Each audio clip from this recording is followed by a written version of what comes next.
दुर्गा सप्तश्लोकी के बारे में हम बात कर रहे हैं। हमने अभी तक जो बात की है, पहले तो पहले श्लोक की ही बात की थी, देवी त्वम भक्त सुलभे, है ना, जो शिव उवाच और दिव्य उवाच, उसके बारे में हमने बात की थी। तो उसमें वीडियो में मैंने बात की कि अच्छा, ये दुर्गा सप्तशती का जो है ना ट्रेवल, बहुत बहुत अनंत अनंत यात्रा है ये, और भाग्यवान ही इसे सुनेंगे। तो ऐसे ही एक मित्र भाग्यवान है इस चीज़ को सुनने को, समझने को, और समझ के इसको अपनी लाइफ में इम्प्लाय करने की कोशिश की उन्होंने। साधुवाद है उनको। तो प्रश्न है, उन्होंने प्रश्न पूछा आपने पूरी वीडियो, पहली बात तो 4-5 मिनट के बाद तो वीडियो वैसे ही छोड़ देते हैं, क्योंकि 24 मिनट 19 मिनट की वीडियो कौन सुने यार, कौन भगवती के इतने मतलब क्योंकि इसमें कोई वो बात तो है नहीं कि भाई कोई वशीकरण हो जाएगा, कोई उल्लीकरण हो जाएगा, पैसे आ जाएंगे, धन आ जाएगा, ये तो अस्तित्व की बात है। खैर, कमिंग ऑन द पॉइंट, आपको साधुवाद मेरे मित्र। तो ऐसा है कि उन्होंने ये पूछा कि आपने ये कहा कि पत्नी पति के बिना अधूरी है, पत्नी पति के बिना अधूरा है, और बीच में आपने ये भी कहा कि भाई कुछ लोग सिंगल भी होते हैं, भगवान करे उनको जो है श्री रत्न की प्राप्ति हो। तो ऐसी जगह पे अगर कोई व्यक्ति सिंगल है तो क्या उसमें शक्ति अवस्थित नहीं है? अगर कोई व्यक्ति सिंगल है तो क्या उसमें शक्ति का अस्तित्व नहीं है? अगर कोई व्यक्ति सिंगल है तो क्या उसको उस गाइडेंस, वो जो गुरु रूपिणी है जिसे शिव पूछ रहे हैं, क्या उसको उसकी गाइडेंस नहीं मिलेगी? तो मित्र, पिछली वीडियो में मैंने ये भी बात कही थी, पहली बात ये कही थी कि आप आंतरिक जगत की ओर जाइए। जब आप स्वरों की बात करते हो, एक चंद्र स्वर है, एक सूर्य स्वर है, एक इडा है, एक पिंगला है, एक ठंडा है, एक गर्म है। उसी तरह से आप इस चीज को ये समझें कि ब्रह्मचारी जो होते हैं, योगी जो होते हैं, वो तो उस अनंत शक्ति को प्राप्त करते हैं, उनके जीवन में तो कोई नहीं होता। अच्छा, इसमें तंत्र की भी बात साथ में जोड़ूंगा मैं। तंत्र की बात क्या जोड़ूंगा? एक होता है भैरव भैरवी चक्र उपासना। तंत्र में फीमेल भैरवी बन जाती है और मेल भैरव बन जाता है। वो भी एक विधि है, वो भी शिव और शक्ति की ही विधि है। उसके बारे में ज्यादा बोला नहीं जा सकता, उसमें तो बहुत सारी चीजें इन्वॉल्व होती हैं, काम भी होता है उसमें, कामातुर होना और सब चीजें। परंतु आज हम जिसके बारे में, भैरव भैरवी चक्र उपासना के बारे में भी बात कर लेंगे, क्योंकि काम भी हमारा ही भाग है, संभोग भी हमारा ही भाग है, हमारी ही हिडन इमोशन है। धर्म, अर्थ, काम, मोक्ष। तो अब बात करते हैं कि मित्र ने पूछा कि क्या कोई सिंगल है तो क्या उसको शक्ति प्राप्त नहीं होती? अगर कोई सिंगल है तो क्या वो उस शक्ति की गाइडेंस नहीं ढूंढ सकता? तो उसका प्रश्न का उत्तर बहुत संक्षिप्त में दूंगा।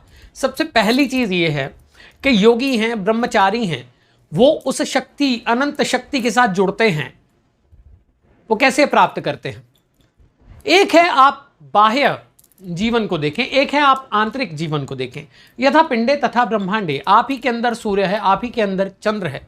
अर्धनारेश्वर स्वरूप का अर्थ क्या है? शिव का अर्धनारेश्वर स्वरूप हमें क्या बताता है? हमें यह बताता है कि तुम्हारे अंदर फेमिनिन एनर्जी भी है। जब हम खुद को एक्सप्लोर करने, साधक कौन होता है? जो खुद को एक्सप्लोर करता है।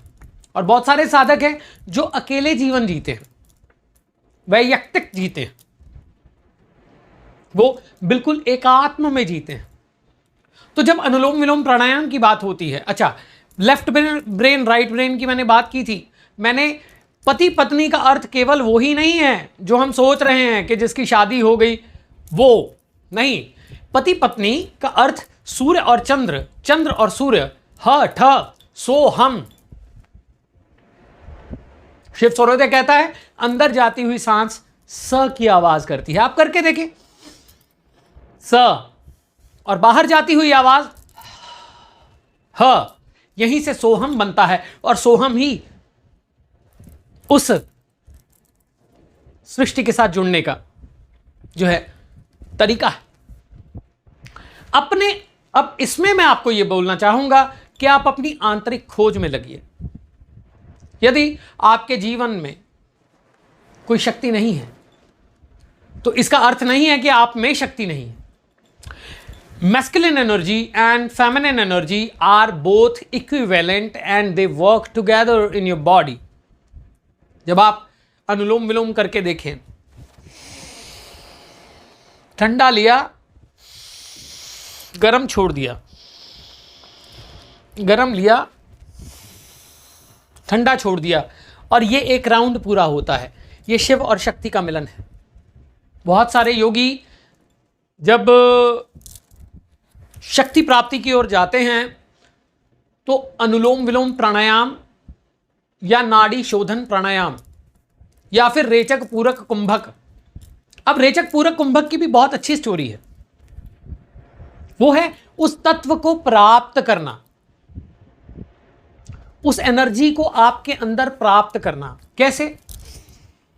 You took a breath. पहली बात तो यह है कि बहुत साइलेंटली ब्रेथ होता है।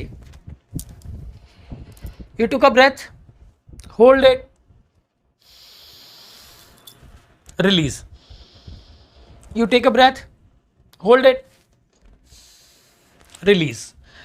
ये सबसे बड़ा प्राणायाम माना जाता है। अब इसी से हम इस रेफरेंस को लेते हैं कि जब एनालिटिक पॉइंट ऑफ व्यू और इमोशनल पॉइंट ऑफ व्यू दोनों मिलके काम करते हैं तो वही तो शिव और शक्ति का मिलन है। शिव और शक्ति एक दूसरे के पूरक हैं। ऐसे ही हमारे स्वर भी पूरक हैं। अब बहुत खुल के बोलना ये शायद नीति के खिलाफ हो जाएगा कि यह आंतरिक संभोग है।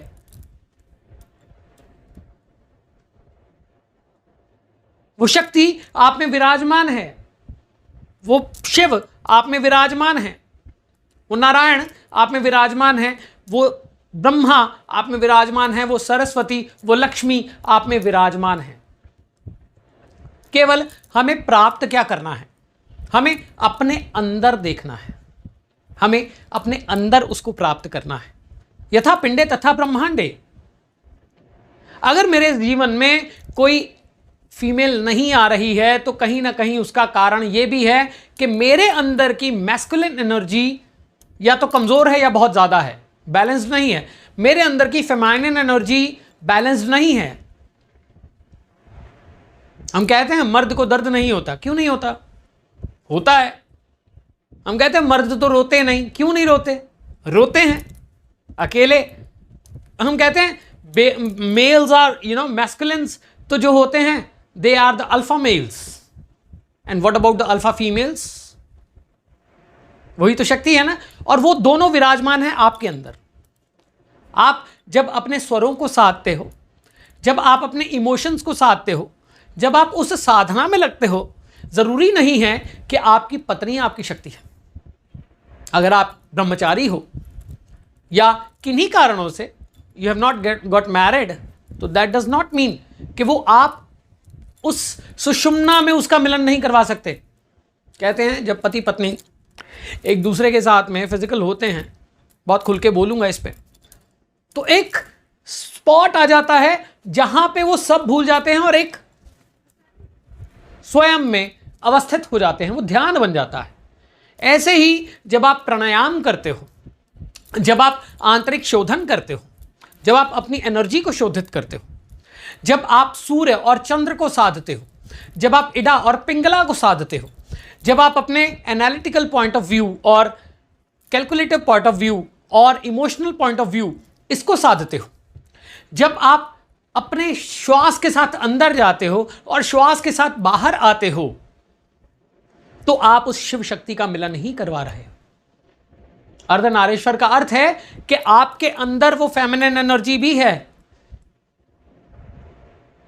अर्धनारीश्वर का अर्थ यही है ना। आपने देखा होगा बहुत सारे मेल्स होते हैं जिनके अंदर हार्मोनल प्रॉब्लम्स आ जाती हैं। वो क्यों आ जाती है? बहुत सारी फीमेल्स होती हैं जिनके अंदर हार्मोनल प्रॉब्लम्स आ जाती हैं। वो क्यों आती हैं? क्योंकि एक तत्व की बहुतात है। एक तत्व की बहुतात है। यदि हम बैलेंस्ड हैं तो हम योगी हैं। और योगी कौन है? जिसने योग बना लिया। और योग क्या है? दोनों का मिलन। आपके अंदर की ऊर्जा व्यवस्थित रहे, आप अपनी एनर्जी को जानते हो, आप अपनी एनर्जी को समझते हो, और उस शक्ति को आप अपने अंदर भी प्राप्त कर सकते हो। कैसे? जब आप बहुत परेशान हो तब आप साध के देखो, अपने आप से पूछो, क्या आपके अंदर वो इच्छा नहीं जागृत होती? वो इच्छा का अर्थ, इसको गलत मत लीजिएगा, इच्छा का अर्थ है कि क्या आपके अंदर वो ऊर्जा, जो फेमिनाइन एनर्जी है, जो इमोशन से जुड़ी है, जो कि आपके अंदर इमोशन बन के प्रवाहित होती है, जो कि आपके अंदर ठंडक बन के प्रवाहित होती है, जो कि आपको इमोशनल पॉइंट ऑफ व्यू में सॉर्ट करती है, क्या वो प्रवाहित नहीं होती? हर वक्त प्रवाहित होती है। 1-1.25 घंटे में स्वर चेंज होता है, चंद्र से सूर्य, सूर्य से चंद्र। तो इसलिए पहली चीज ये जानने वाली है, उस भगवती का स्वरूप आपके अंदर भी है। उस अर्धनारीश्वर स्वरूप को अगर आप जानना चाहते हो, वो जो नृत्य करते हैं, नृत्य क्या है? जीवन नृत्य है। नृत्य क्या है? यह संपूर्ण जीवन नृत्य है। वही भरतनाट्यम बन जाता है और वही तांडव भी बन जाता है। तो दोनों में एनर्जी क्या है? Joy and grief. तो पहली बात, ये बात ही गलत है कि आप अगर सिंगल हो तो उस शक्ति को आप अपने अंदर प्राप्त नहीं कर सकते। ये बात ही गलत है कि अगर आप सिंगल नहीं हो तो आप उस शक्ति को प्राप्त कर सकते हो। जब तक आपने एनालिटिकली ही चीजों को सोचा, आप इमोशन को पकड़ नहीं पाओगे। वही बैलेंस है। तो शिवः शक्त्या युक्तो, आप अगर मैस्कुलिन एनर्जी की ही बात करते हो तो मैस्कुलिन एनर्जी के बहुत सारे ड्रॉबैक्स भी हैं और फेमिनिन एनर्जी के भी बहुत सारे ड्रॉबैक्स हैं। जब आप उस ऊर्जा को पढ़ना शुरू कर देते हो, अपनी उस ऊर्जा को जानना शुरू कर देते हो, अपनी उस ऊर्जा को पढ़ना शुरू कर देते हो, समझना शुरू कर देते हो, तब आप स्वरों से ही उस आंतरिक संभोग की तरफ जाते हो और वही आपको शोधित करता है, वही महाज्ञानी बनाता है। एक योगी, एक ब्रह्मचारी, जब कुलीन मनुष्यों की बात होती है, एक योगी, एक ब्रह्मचारी, कुलीन ही तो है ना, उसको लज्जा है। एक योगी, एक ब्रह्मचारी नियम से जीता है। वो एक नियम बनाया है कि मैं इस तरह से जीऊंगा, परंतु शक्ति उसके अंदर भी है और परम शक्ति को प्राप्त करता है वो। ऐसा नहीं है, परम शक्ति को वो प्राप्त करते हैं। ब्रह्मचारी जो ब्रह्मचर्य का साधन करते हैं वो ब्रह्म बन जाते हैं। और प्रथम जो श्लोक है, यानी प्रथम अध्याय है, प्रथम चरित्र है, उसके ऋषि कौन है? उस माया को पार कर जाते हैं, उस महामाया के उस जो क्या बोलते हैं उसको, प्रपंच को पार कर जाते हैं। क्यों? ऐसा क्यों कर पाते हैं? क्योंकि वो स्वयं को शोधित कर पाते हैं। यथा पिंडे तथा ब्रह्मांडे, तुम ही ब्रह्मा हो, तुम ही विष्णु हो, तुम ही शिव हो। तुम्हारे अंदर से ही वो ऊर्जा आती है, तुम्हारे अंदर ही मोहिनी है, तुम्हारे अंदर ही काली है। अगर आप मेल हो, इसका अर्थ ये नहीं है कि वो ऊर्जा आपके अंदर अवस्थित नहीं है। तुम्हारे अंदर फेमिनिन एनर्जी भी है और मेल एनर्जी भी है। आप इसको खंगालेंगे तो जानेंगे।